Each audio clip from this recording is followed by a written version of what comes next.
The stars looked different through the sensor screens of the Galactic Council. Ship Eternal Watch, Commander Velter, studied the readings with growing confusion. His blue-cowled fingers moved across the control panel as he tried to make sense of what his instruments were telling him. This cannot be right, he muttered in his native tongue. Energy readings from the third planet's orbit showed something massive, something that should not exist in this forgotten corner of space. Scout Captain Nixendra floated beside him, her tentacles wrapped around a data pad.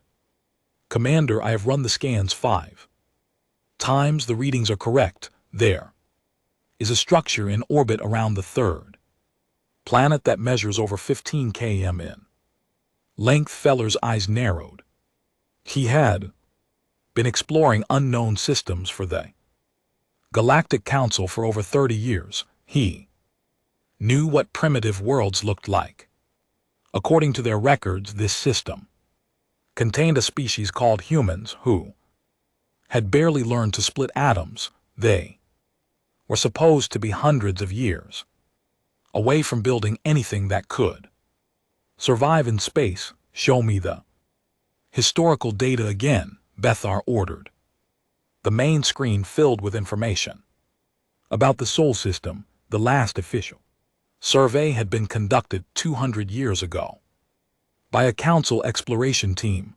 The report described humans as aggressive, but technologically backward. They used chemical rockets to reach their own moon. Their most advanced weapons used nuclear fission. The council had marked them as a species to check on again in a few hundred years. Perhaps our sensors are picking up an asteroid, suggested communications officer from his station. The humans might have moved one into orbit for mining. Nixendra's tentacles curled in disagreement. No asteroid produces this energy signature. This reads like an artificial construct with active power systems. Energy output is enormous. Veeler felt a cold sensation in his stomach. If the humans had somehow developed advanced technology, it could change everything. The Galactic Council's expansion plans for this sector assumed Earth would eventually become another client world. Primitive species always did. Send a priority message to Fleet Admiral Keithmore. Veeler decided. Tell him we need a proper diplomatic contact fleet, and tell him the humans may not be as primitive as we thought. 3 days later, Admiral Keithmore arrived with 12 ships of the 3rd Diplomatic Fleet. His flagship, the Council's Will, was a massive vessel designed to impress newly contacted species. The Admiral himself was a veteran of first contact situations. He had brought 47 primitive worlds into the Council's protection. Over his long career, Keithmore studied the same readings that had puzzled Veeler. The massive construct in Earth's orbit was clearly artificial. Its energy signature was unlike anything in Council databases, but the Admiral had seen stranger things. Commander, you worry too much, KTH Moore said during their meeting. Yes, the humans have built something large, but size does not equal advancement. Perhaps they have learned to hollow out asteroids. Perhaps they have built a crude space station. We will approach, make contact, and bring them into the Council as planned. Veeler wanted to argue, but Admiral Keithmore had already made his decision.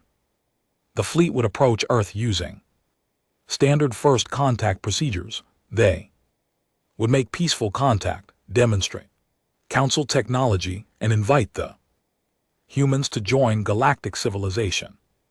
Under Council guidance, it had worked thousands of times before. The 12 Council ships moved toward Earth in formation. their hulls gleamed with advanced metals, their weapons were powered down but ready, their shields hummed with energy that could stop asteroid impacts to any primitive species. They would look like the ships of gods.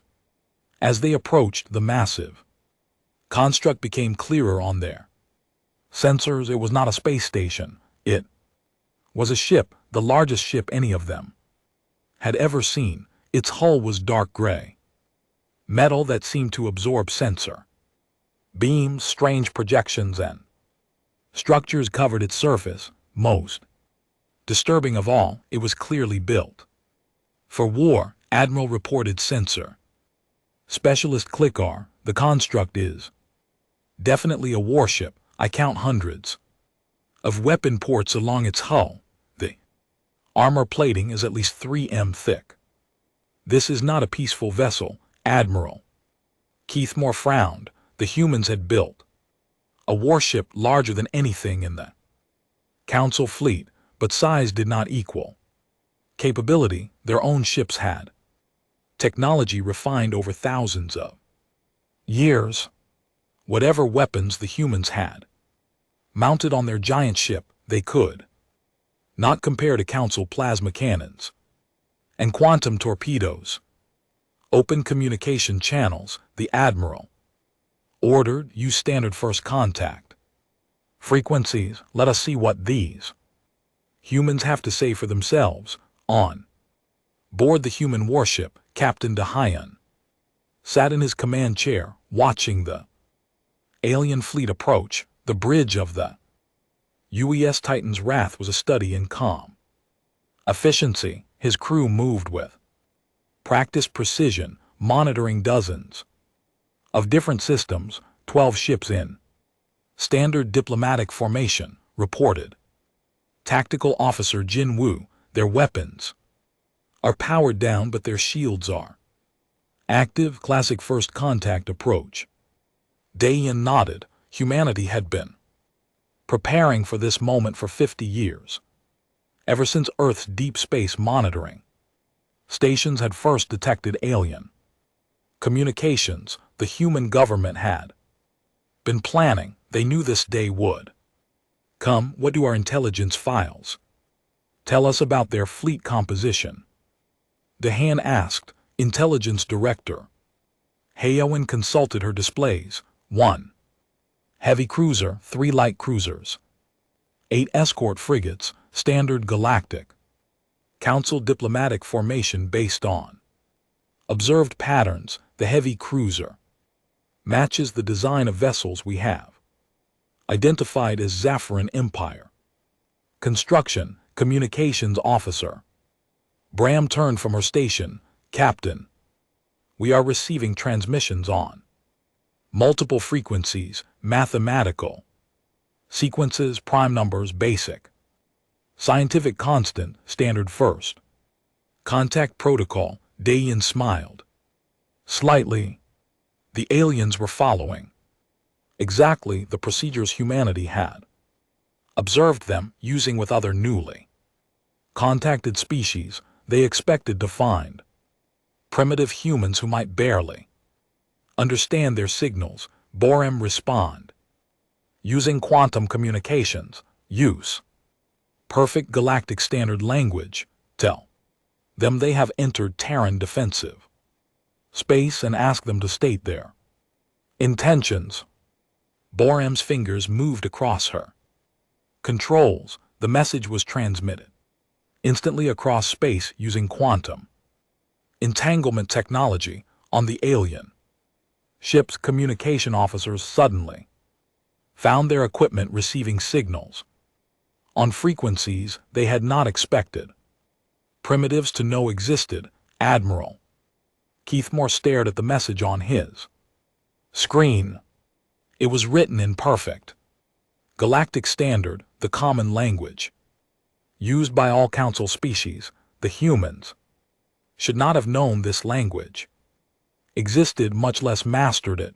The message was also transmitted using quantum communication technology that most Council worlds had only recently Adopted, how do they know our language?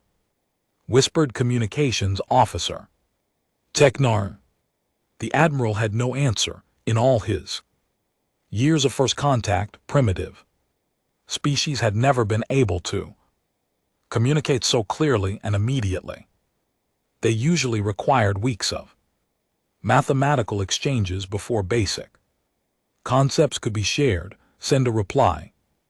KTH Moore decided, tell them we are representatives of the Galactic Council. We come in peace to welcome Earth into the galactic community. Request permission to send a diplomatic party to meet with their planetary leadership. The response came back within minutes. The human captain politely declined to allow landing parties. He stated that he had full authority to speak for humanity. In matters of first contact, he suggested that all negotiations take place in space for everyone's safety. The phrase bothered Admiral Keithmore. For everyone's safety, it sounded almost like a threat, but surely these humans, no matter how large their ship, could not threaten a council fleet. On the Titan's Wrath, Captain Dean was receiving constant updates from his officer, Chief Science Officer MJI had been scanning the alien vessels with sensors far more advanced than anything the Council possessed.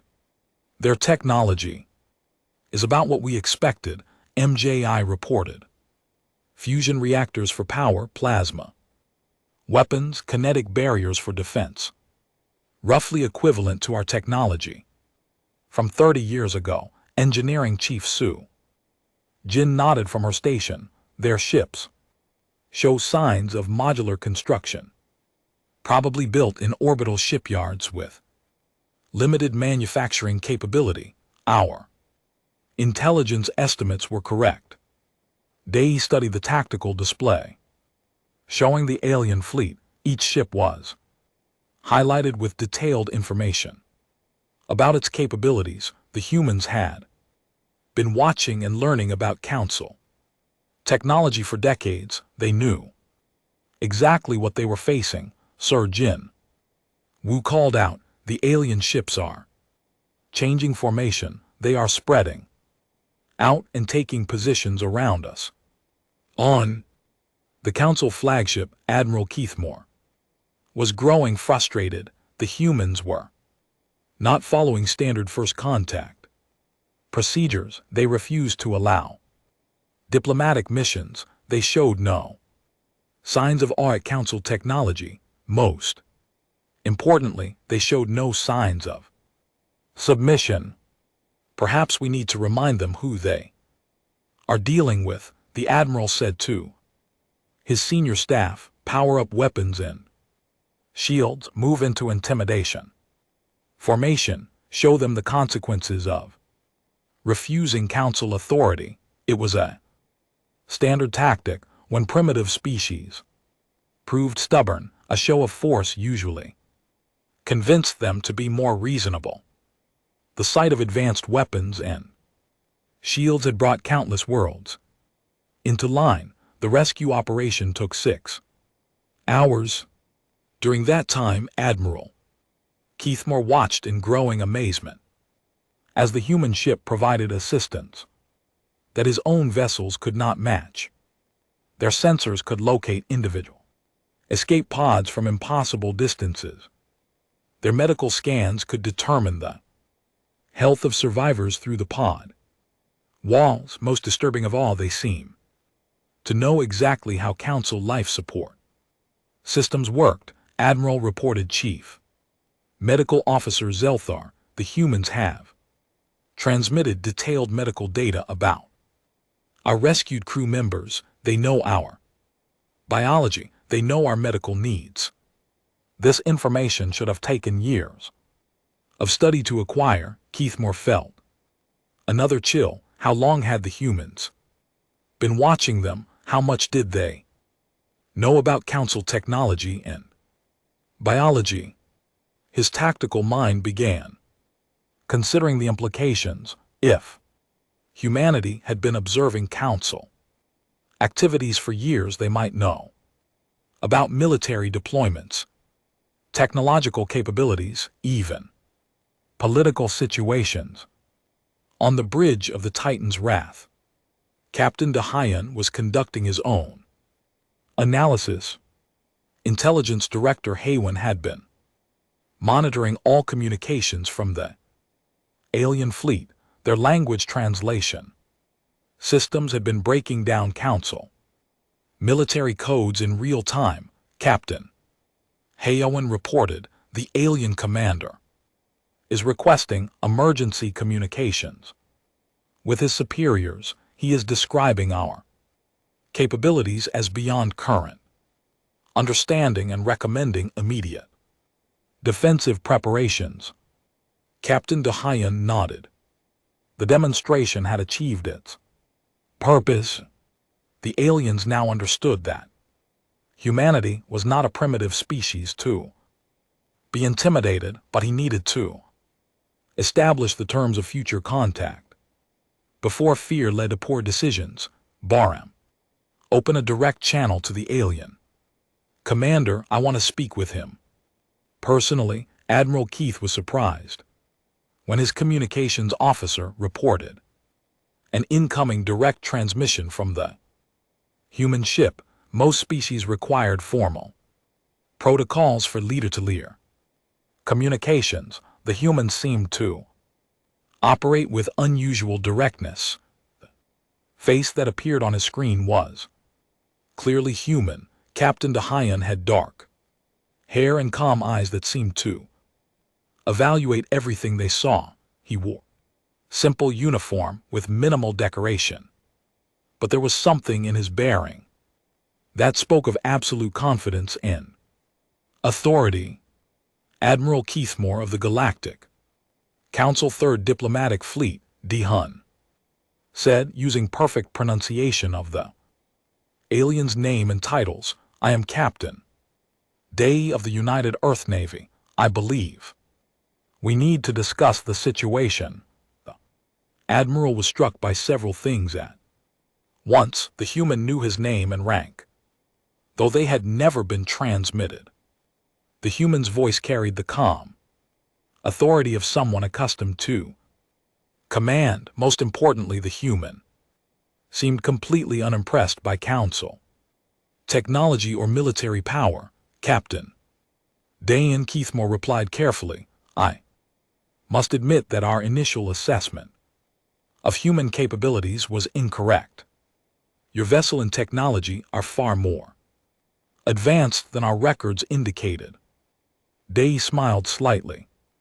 Admiral, your records were based on information that is 50 years out of date. Humanity has made significant advances since your last visit to this system. The statement hit KTH more like a shock. The humans knew about previous Council surveys. They knew they had been observed and evaluated, yet they had somehow managed to develop advanced technology without any Council species detecting it. Captain, I must ask directly, how long has humanity been aware of the Galactic Council's existence? We first detected Council communications approximately 53 years ago, Dean replied.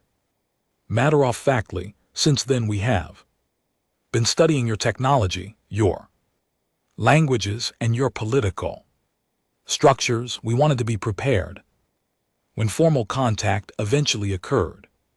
The admission sent waves of shock through the Council bridge crew. The humans had been studying them for over 50 years. They had learned Council languages, analyzed Council technology, and prepared for this moment while remaining completely hidden. This is unprecedented, whispered Tactical Officer Nevon. No species has ever achieved such intelligence gathering capabilities before formal contact.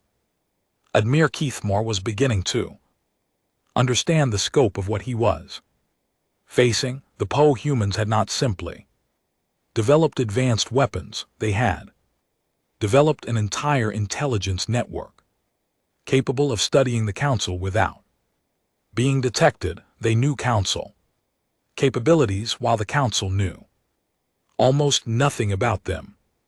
Captain de Hyun, the Admiral, said, "I believe this situation requires discussions at the highest levels of both our governments. Would you be willing to participate in formal diplomatic negotiations?"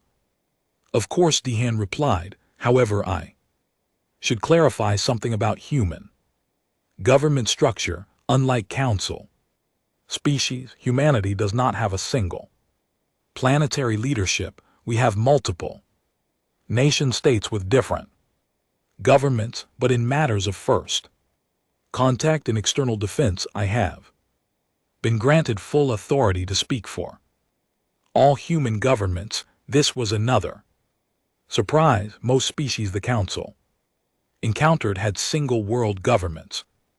By the time they developed spaceflight, the idea of multiple governments on one world was unusual. The idea that they could coordinate effectively enough to grant one person authority over all of them was even more unusual. "What authority do you represent?" Keith Moore asked. "I'm an officer of the United Earth Navy, which handles all human military operations beyond our solar system. I also hold diplomatic credentials from the Terran Defense Council, which coordinates all human governments in matters of external contact. For the purposes of these negotiations, I can speak for all of humanity." The Admiral was impressed. Despite himself, the humans had created government structures specifically designed to handle contact with alien species. They had prepared for this moment in ways that went far beyond just building advanced weapons. Chief Science Officer Minnie approached Captain de Hun and LT Unk and GT's chair on the bridge of the Titan's Wrath. She carried a data pad with detailed analysis of the alien fleet. "Captain," she said quietly, "we have completed our full sensor sweep of their vessels. Their technology is primitive compared to our current capabilities, but it is not primitive compared to early Council records. They have been advancing just much more slowly than we have." Dayan nodded. "What is your assessment of their intentions?" "They appear to be following standard Council first contact procedures based on our observations of their previous contacts with primitive species. They expect to establish a protectorate relationship. They provide technology and protection in exchange for resources and political control." "And their reaction to our demonstration?" MJI smiled. "They are terrified. Their communications indicate they have never encountered a species with capabilities that exceed their own. They are requesting emergency reinforcements and recommending defensive preparations throughout Council space." Captain Day considered this information. Fear could lead to poor decisions. If the Council felt threatened enough, they might attempt a preemptive attack with larger forces. It was time to provide some reassurance while establishing clear boundaries. Admiral Keith Moore Dean said, continuing their conversation, "I want to assure you that humanity has no hostile intentions toward the Galactic Council. We are interested in peaceful coexistence and mutually beneficial relationships." The Basio Admiral felt some relief at these words. "That is good to hear, Captain. The Council has always sought to welcome new species into the galactic community. However," De Hun continued, "humanity will not accept a subordinate relationship. We are prepared to engage with the Council as equals, not as a client species. This statement caused another shock on the Council bridge. In over 1,000 years of expansion, no newly contacted species had ever demanded equal status with the Council. The concept was almost unthinkable. Captain Admiral K.T.H. Moore said carefully, "The Council has established procedures for integrating new species. There are protocols that must be followed, standards that must be met. Admiral, I believe you misunderstand the situation.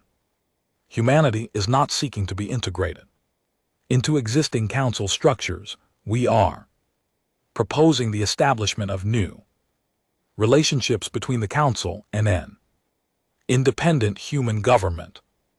The implications were staggering. The humans were not asking to join the Council, they were demanding recognition as an independent power capable of dealing with the Council on equal terms. Engineering Chief Su Jin monitored the conversation from her station while keeping watch on the alien ships. Their vessels were maintaining defensive positions, but their energy signatures showed growing tension. Some ships were slowly charging additional weapon systems. "Captain," she said quietly, "several alien ships are powering up secondary weapons. They may be preparing for a more serious confrontation." Tactical Officer Jin Woo confirmed the observation. "Sir, 3 of their light cruisers are charging their main plasma cannons. They may be testing our response to increased threat levels." Captain De Hun considered the situation. The aliens were following predictable patterns again. When diplomacy failed to achieve their objectives, they escalated to shows of force. When shows of force failed, they escalated to actual threats. It was time to demonstrate that this approach would not work with humanity.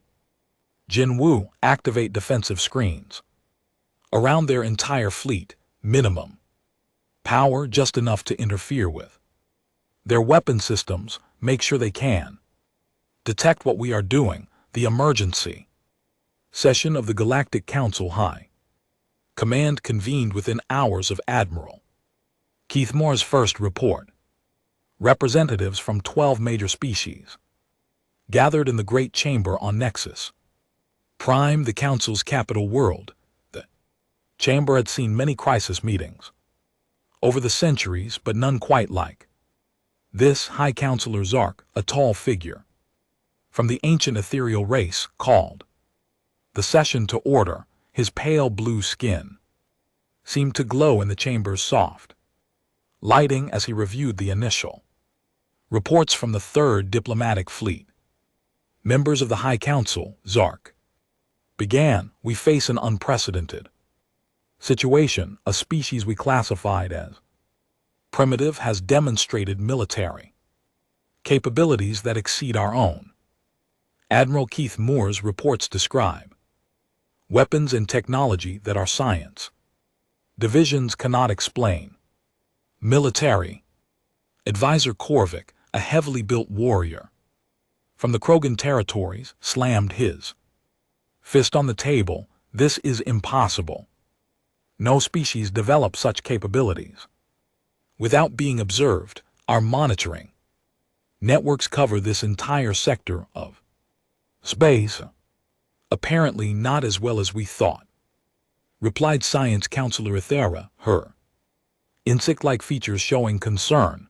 "The humans have been studying us for over 50 years while remaining completely hidden. This suggests intelligence and planning capabilities we have never encountered." Admiral Keith Moore appeared on the main communication screen, transmitting from his flagship near Earth. His normally confident demeanor was replaced by obvious tension. The veteran officer had seen his fair share of battles, but nothing had prepared him for this encounter. High Counselor Keith Moore reported, "I must emphasize that the Human vessel destroyed one of our frigates with a single shot from an undetectable weapon. Our sensors recorded no energy discharge, no projectile, no conventional weapon signature of any kind. The ship simply ceased to exist. Strategic Planning Officer Tai Jin reviewed the technical data flowing in from the fleet. His species, the Cerebral Collective, were known for their analytical abilities. What he saw in the data disturbed him greatly.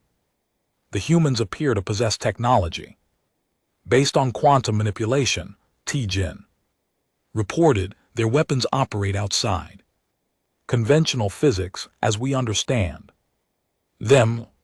Their sensors can penetrate our stealth systems and defensive screens as if they were transparent. Most concerning, they demonstrated the ability to project disruptive fields that neutralized our weapons from a distance. Economic Counselor Velnara, representing the Trade Federation, raised a different concern. If the humans possess such advanced technology, what does this mean for our expansion plans? This sector was designated for Council development. Multiple worlds were scheduled for integration over the next century. High Counselor Zark studied the star maps showing human territory. Earth's solar system was positioned strategically along several major trade routes. If humanity claimed a larger sphere of influence, it could disrupt Council expansion for decades. What are the humans demanding? Zark asked. Admiral Keithmore consulted his notes. Their Captain Dahayan states that humanity seeks peaceful coexistence but will not accept subordinate status. They want to be recognized as equals and granted an independent sphere of influence. The chamber erupted in discussion. Never in Council history had a newly contacted species demanded equal status. The very concept challenged the fundamental structure of galactic civilization. Equals. Military Advisor Korvik growled. The Council has maintained order for over 1,000 years. We cannot simply grant equal status to every species that builds a large ship. This is not just a large ship. Science Counselor Ithara pointed out, the humans have demonstrated technological superiority in multiple areas. We may not have a choice in this matter. Back in the Sol system, Captain Dahayan was holding his own briefing with senior staff aboard the Titan's Wrath. The human command crew had been monitoring Council communications and analyzing their responses to the demonstration. The Council leadership is meeting on Nexus Prime. Intelligence Director Haywen reported, our deep space monitoring stations are picking up increased military communications throughout Council space. They appear to be preparing for possible conflict.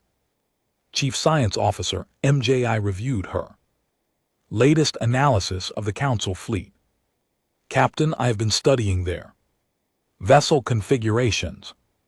Based on observable technology, I estimate that our current fleet could defeat approximately 50 Council ships of equivalent size without significant losses. Engineering Chief Su Jin nodded in agreement. Their fusion reactors and plasma weapons are functional but outdated. Our quantum-based systems provide overwhelming advantages in both offensive and defensive capabilities.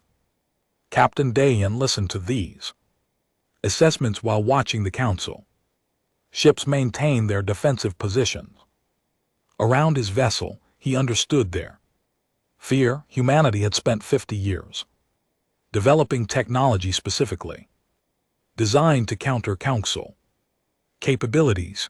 The result was a level of Superiority that made conventional warfare impossible. Sir Communications Officer Bram announced we are receiving a transmission from Admiral Keithmore. He states that Council leadership requires a more detailed demonstration of human capabilities before formal negotiations can begin. Dayan frowned. The Council was asking for additional proof of human strength. This could be a reasonable request for better understanding, or it could be an attempt to gather intelligence about human weaknesses. What kind of demonstration are they requesting? They want to observe human defensive capabilities against a simulated attack. They propose to conduct weapons tests against our shields and armor to better understand our technology. The request was both reasonable and dangerous, allowing the Council to test their weapons against human defenses would provide valuable intelligence to both sides, but it would also reveal the true extent of human superiority, which might drive the Council to desperate measures. Tactical Officer Jin Wu analyzed the proposal from a military perspective. Captain, their weapons cannot penetrate our shields or damage our hull armor. Full demonstration would show them that their entire fleet combined could not seriously threaten this ship.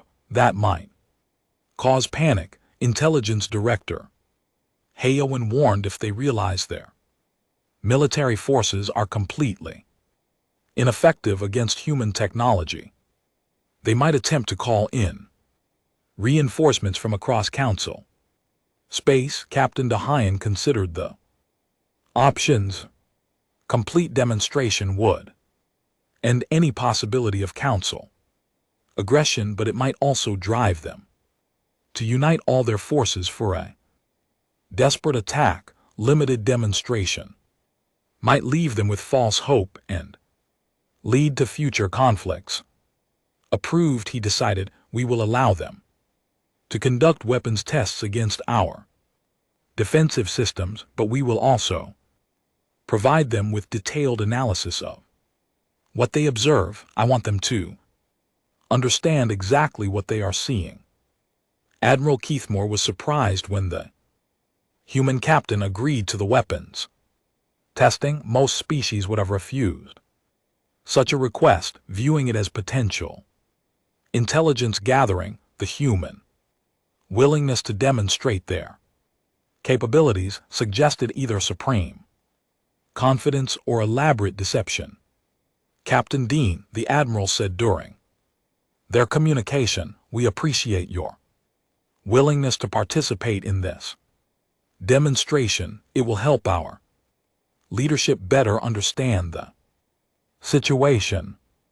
Admiral, before we begin, I want to clarify something. Dayan replied, this demonstration will show you the defensive capabilities of a single human vessel. It does not represent the full extent of human military technology. The statement sent chills through the Council bridge crew. If this massive warship was not representative of humanity's best technology, what other capabilities did they possess? The weapons test began with the Council fleet's smallest weapons, laser batteries, and particle beam weapons struck the Titans, wrath shields with energies that could melt through asteroid metal. The human shields absorbed the energy without any visible effect. No shield fluctuation detected. Sensor specialist Clickar reported the human defensive fields are absorbing our weapon energy completely. The test escalated to plasma cannons and quantum torpedoes. These weapons could destroy mountains and crack planetary crusts against the human shield. They created brief flashes of light before their energy was harmlessly dispersed. Impossible, whispered Tactical Officer Nevon. Those quantum Torpedoes carry enough energy to level city. The human shields are not even fluctuating.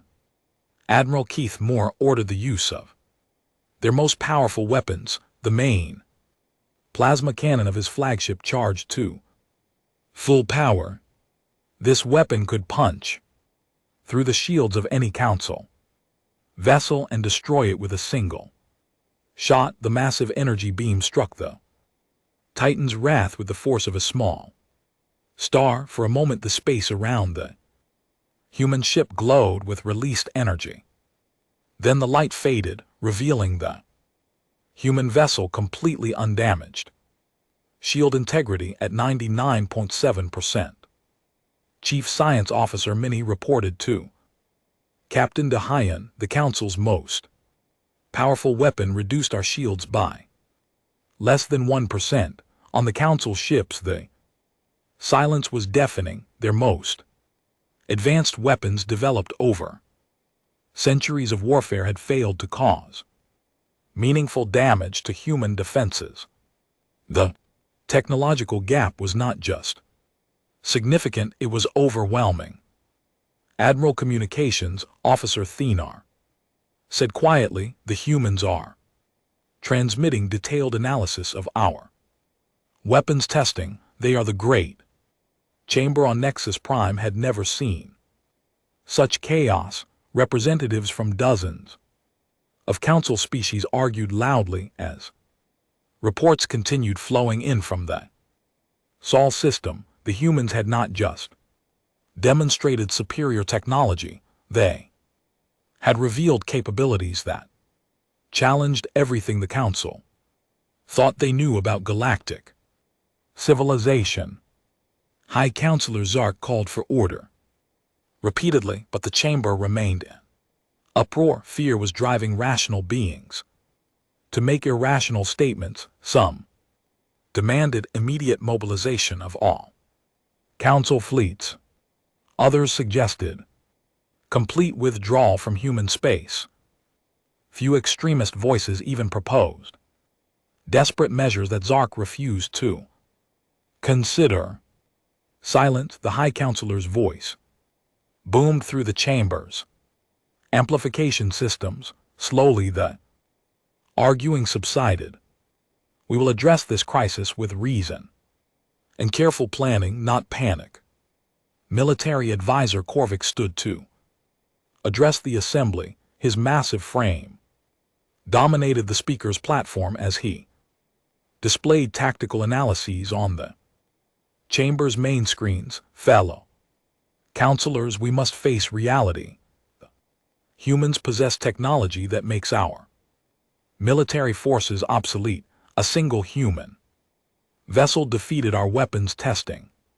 Without effort, their fleet of 18 similar ships could theoretically challenge our entire military science. Counselor Ithara's insect-like features showed deep concern as she added her analysis. The human technology appears to be based on quantum field manipulation that we do not understand.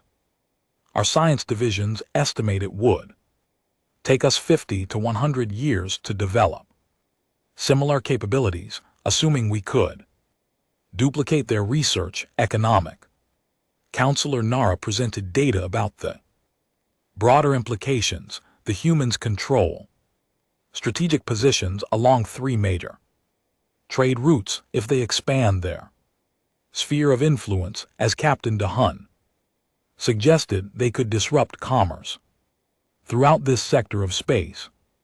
Strategic Planning Officer Tyen had been analyzing human intelligence capabilities. His report was perhaps the most disturbing of all. The humans have been observing us for over 50 years without being detected. They know our languages, our technology, our military capabilities, and our political structures. Meanwhile, we know almost nothing about them. This intelligence imbalance gives them enormous advantages in any negotiations. High Counselor Zark studied the reports While considering options, every analysis pointed to the same conclusion. The Council was facing a power that exceeded their capabilities in every measurable way. What are the humans' stated intentions? He asked. Admiral Keithmore and LT Uncan GT's voice came through the communication system from the Sol system.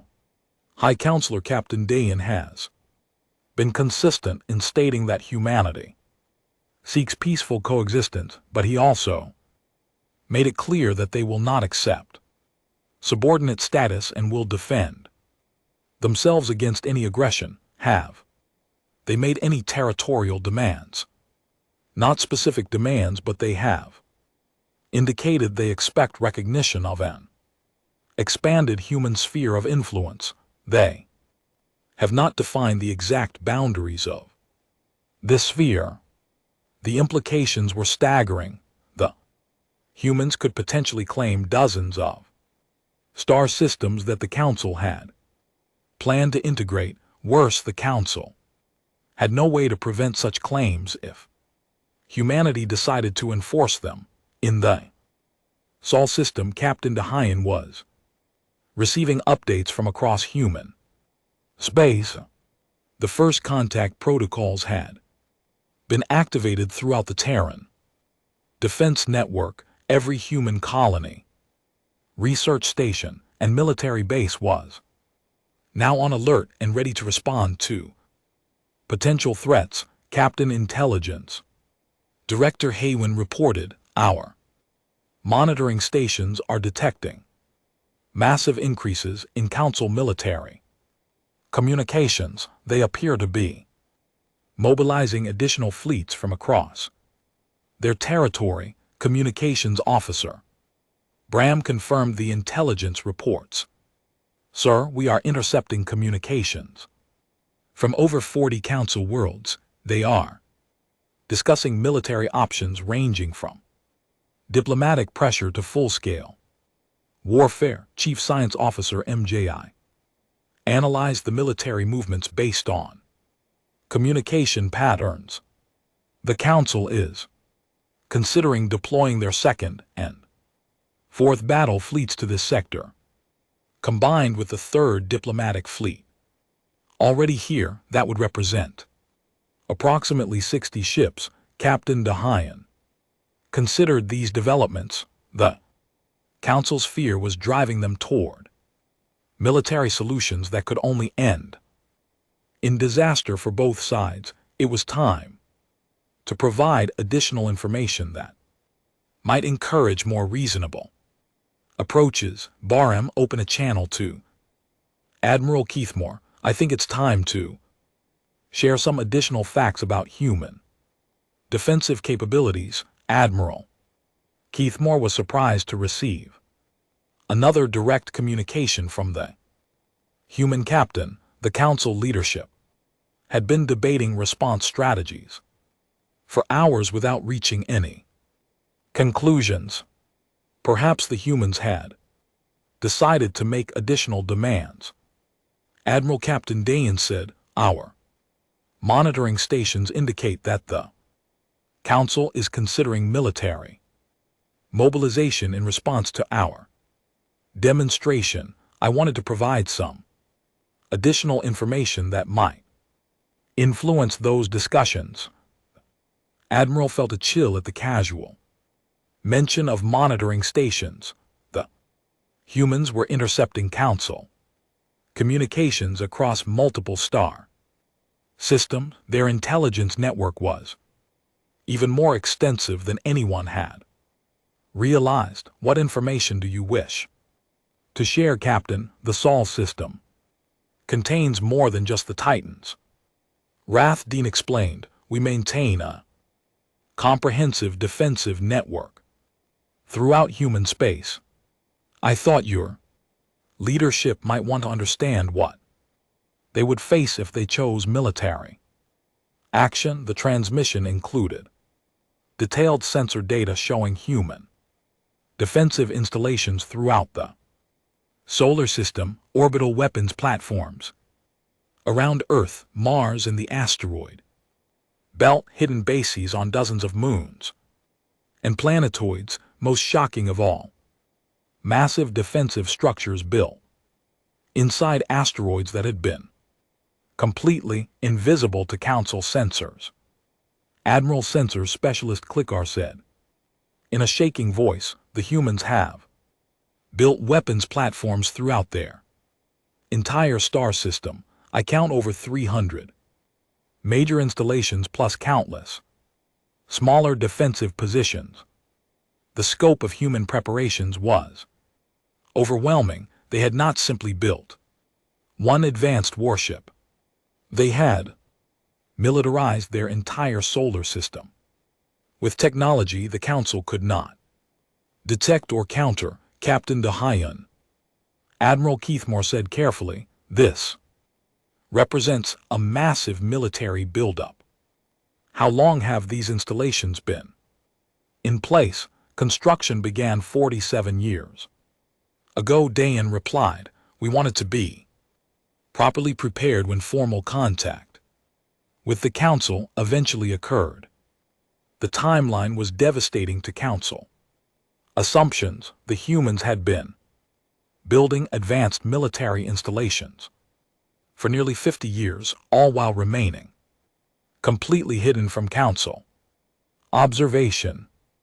It suggested planning and resource management capabilities that exceeded anything the Council had achieved.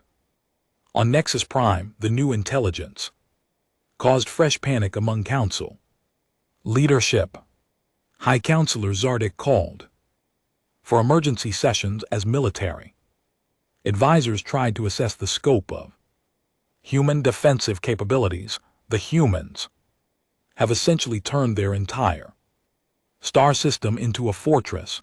Military advisor Korfik reported, our analysts estimate that a successful assault would require the majority of our military forces and casualties would be catastrophic.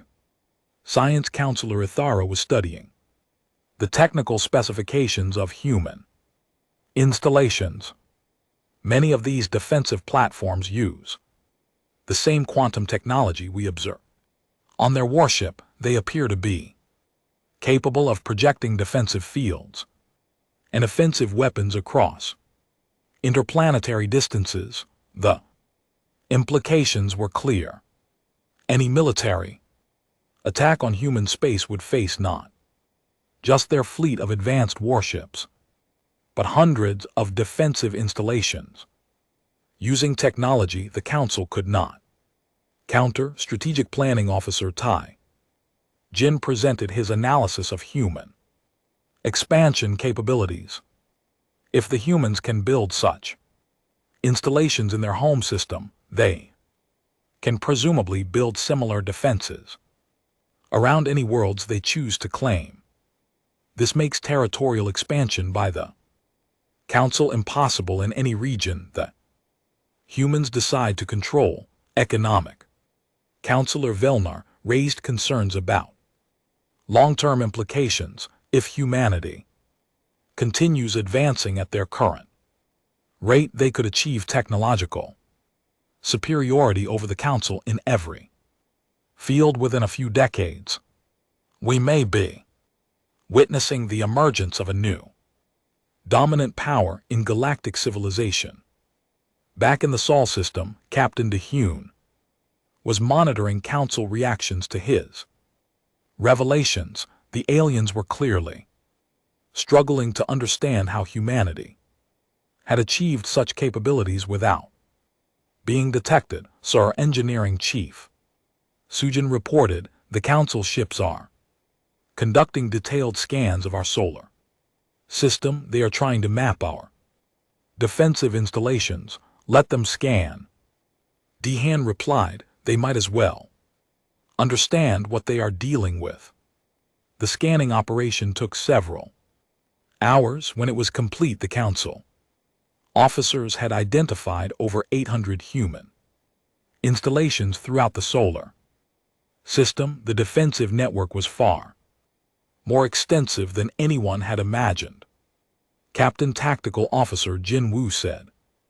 The aliens are requesting information about human expansion plans. They want to know which star systems humanity intends to claim. Captain De Hun had been expecting this question. The Council needed to understand the scope of human territorial ambitions to plan their own future expansion. Admiral Keith Moore, he said during their next communicate 3 months after the first encounter, the neutral space station Harmony's rest in the Alpha Centauri system hosted the most important diplomatic meeting in galactic history. The station had been built specifically for these negotiations, using both human and Council technology to create a truly neutral environment. Captain De Hun arrived aboard a sleek human diplomatic vessel that impressed even the experienced Council representatives. The ship demonstrated the same advanced technology as the Titan's Wrath, but was clearly designed for peaceful purposes. Its elegant lines and sophisticated sensor arrays spoke of a civilization that valued both beauty and function. With him came a carefully selected team of human representatives. Ambassador Sanangi carried credentials from all major human governments. Her calm demeanor and perfect command of multiple Council languages immediately impressed the alien diplomats. Trade Coordinator Junho brought detailed proposals for economic cooperation between humanity and Council worlds. Cultural liaison Nara had spent years studying Council societies and was prepared to address cultural differences that might complicate negotiations. The Council delegation was equally impressive. High Counselor Zark attended personally, marking the importance of these discussions. Military Advisor Korvik represented Council Defense Interest. Science Counselor Ithara brought teams of researchers eager to understand human technology. Economic Counselor Nara came with trade proposals that could reshape galactic commerce. Admiral Keithmore served as the primary liaison between the delegations. His experiences during First Contact had given him unique insights into human capabilities and intentions. The Admiral had spent the past 3 months studying everything humanity had revealed about themselves, and he had developed a grudging respect for their strategic planning. The first formal session took place in the station's main conference chamber. The room was designed to accommodate the different environmental needs of multiple species.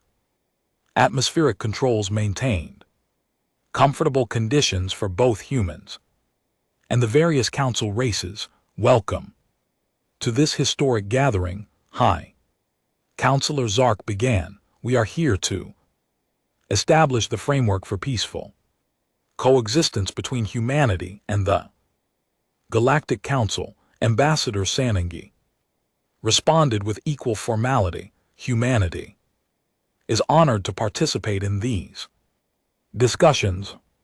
We come with peaceful intentions and hopes for mutually beneficial relationships. The opening pleasantries established the tone for negotiations that would reshape galactic politics. But beneath the diplomatic courtesy, both sides were carefully evaluating their opponents and planning strategies.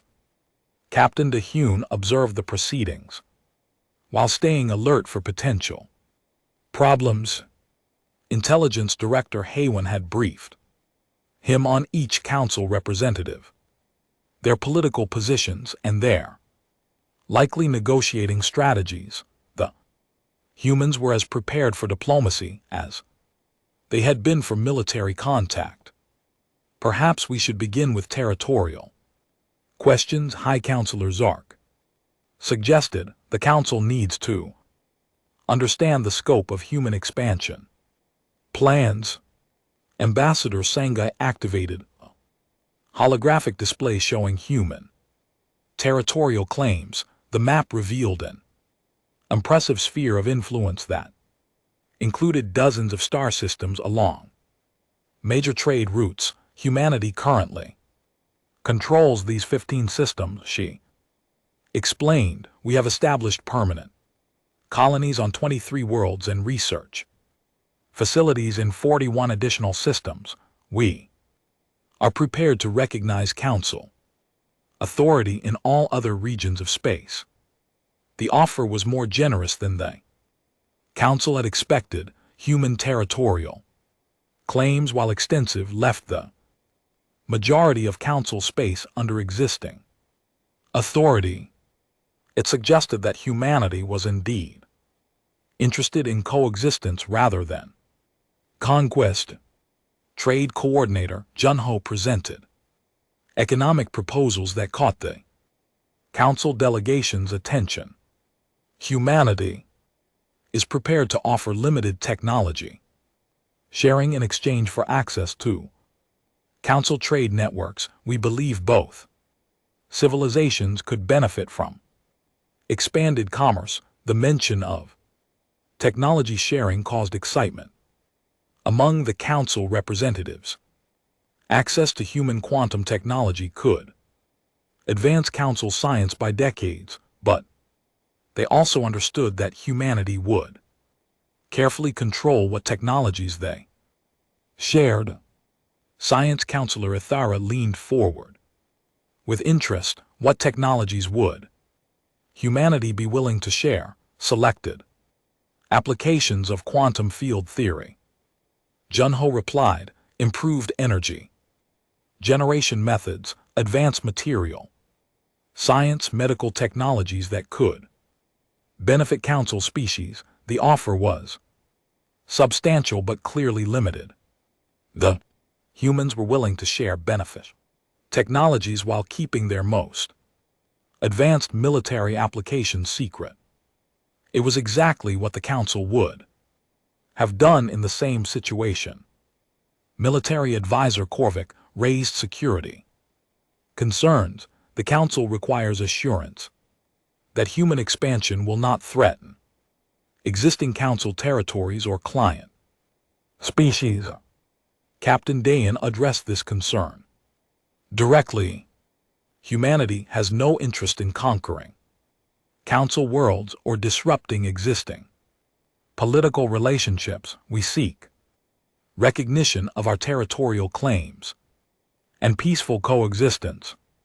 But what about future expansion? Korvik pressed. Human population growth and technological advancement suggest continued territorial requirements. Ambassador Sangai had prepared for this question. Humanity's expansion plans are focused on uninhabited systems and worlds unsuitable for current Council species. We have identified approximately 200 systems that meet our colonization requirements without conflicting with Council interests. The answer revealed sophisticated planning that took Council needs into account. The humans had clearly spent years analyzing galactic political structures and identifying opportunities for expansion that would not create conflicts. Cultural Liaison NAR presented proposals for cultural exchange programs. Humanity believes that understanding between our civilizations will prevent misunderstandings that could lead to conflicts. We propose student exchange programs, joint research projects, and cultural festivals. The cultural proposals were well received by Council representatives who recognized the value of building personal relationships between their species. Understanding human motivations and thinking patterns would help the Council adapt to the new galactic balance. High Counselors raised the most fundamental question. The Council has maintained galactic Order for over 1,000 years. How does humanity see their role in existing galactic governance structures? The question went to the heart of the political changes that human emergence had created. The Council had always been the dominant power in galactic politics. Now they faced a civilization that was clearly their equal or superior. Ambassador Sanangi addressed the question carefully. Humanity respects the Council's achievements in maintaining galactic peace and prosperity. We do not seek to disrupt existing governance structures. However, we expect recognition as an independent power with equal standing in galactic politics. The statement was diplomatic but firm. Humanity would not join the Council as a subordinate member. They demanded recognition as equals with their own sphere of influence and political authority. Would humanity be willing to participate in joint security operations? Military advisor Korvik asked. The galaxy faces external threats that require coordinated responses. Captain DeHun exchanged glances with Ambassador Sanang.